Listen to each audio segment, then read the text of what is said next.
Hello friends, कैसे हैं आप लोग। आशा करता हूँ आप सभी लोग स्वस्थ होंगे और आपका बिजनेस सुचारू रूप से चल रहा होगा।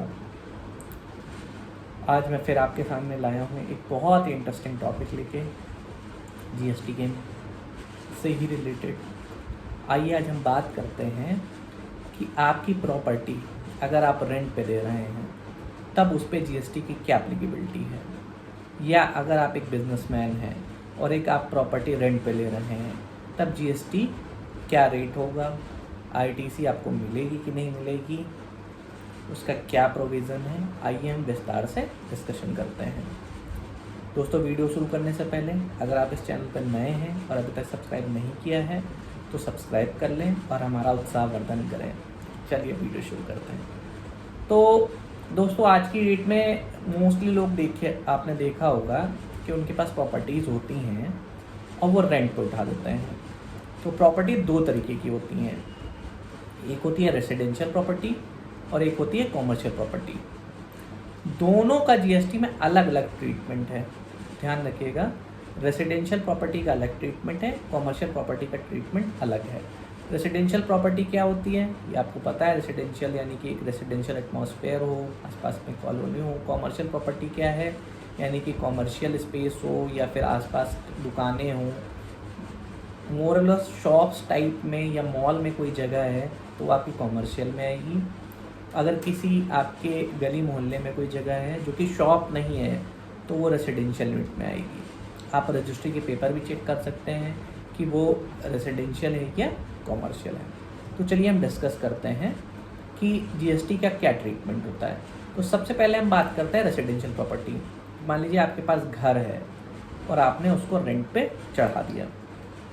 आपके पास खुद का अपना रेसिडेंशियल घर था, आप दूसरे घर में रह रहे हैं, या अपने ही घर में आपने एक फ्लोर चढ़ा दिया तो एक फ्लोर पे आप रह रहे हैं।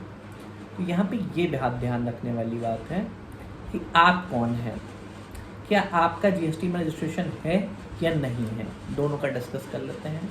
अगर आपका जीएसटी में रजिस्ट्रेशन नहीं है तब क्या ट्रीटमेंट होगा, और आपका जीएसटी में रजिस्ट्रेशन है तब क्या ट्रीटमेंट होगा, उसका हम लोग डिस्कशन कर लेते हैं।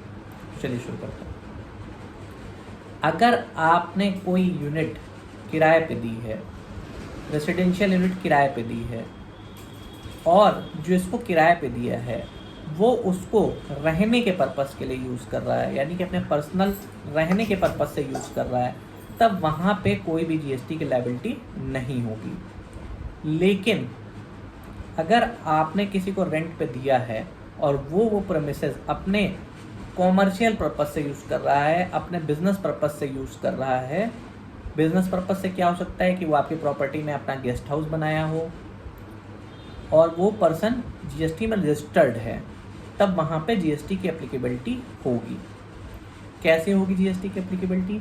अगर आप खुद जीएसटी में रजिस्टर्ड हैं तब आपको 18% जीएसटी कलेक्ट करके जमा करनी है, और अगर वो पर्सन जिसको आपने रेंट पे दिया है वो जीएसटी रजिस्टर्ड है और आप जीएसटी में रजिस्टर्ड नहीं हैं, तब वो पर्सन 18% आरसीएम में रिवर्स चार्ज में जीएसटी जमा करेगा। गवर्नमेंट वो आपको नहीं देगा वो पैसा, वो अपने अकाउंट में रिवर्स चार्ज में एंट्री करेगा और वो गवर्नमेंट को 18% के रेट से जमा करेगा और आईटीसी मिलेगी।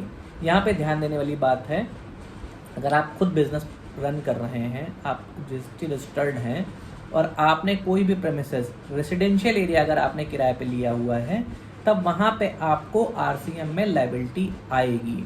प्लीज़ नोट करके रखिएगा कि अगर आप रेसिडेंशियल यूनिट किराए पे ले रहे हैं तो आपको रिवर्स चार्ज में लायबिलिटी पे करना है।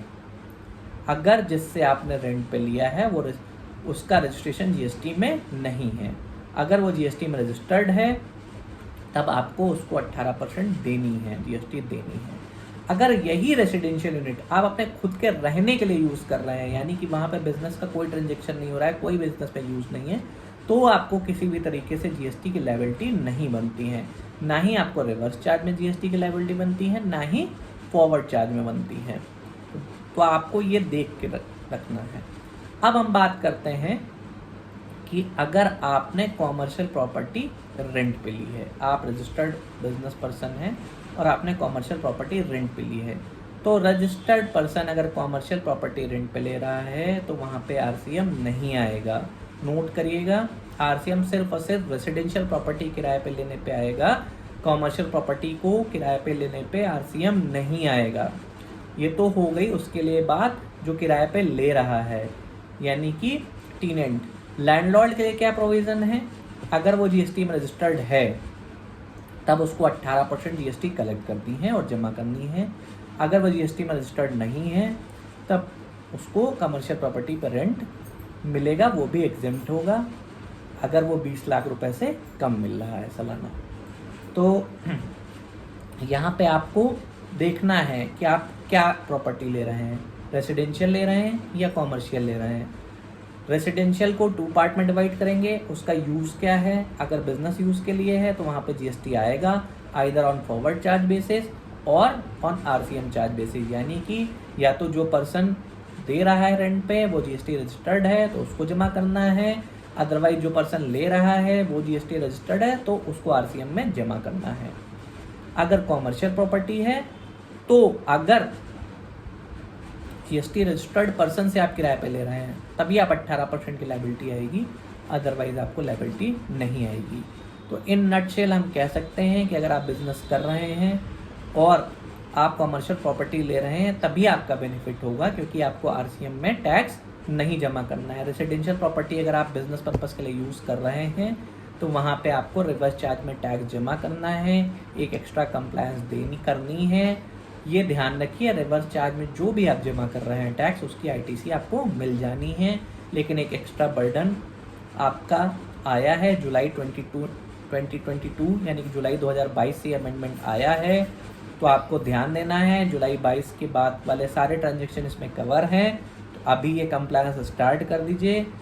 अगर आपके कोई क्वेश्चन है इससे रिलेटेड तो आप हमें कमेंट के माध्यम से भेज सकते हैं, हम आपके सारे कमेंट का रिप्लाई करने की कोशिश करेंगे।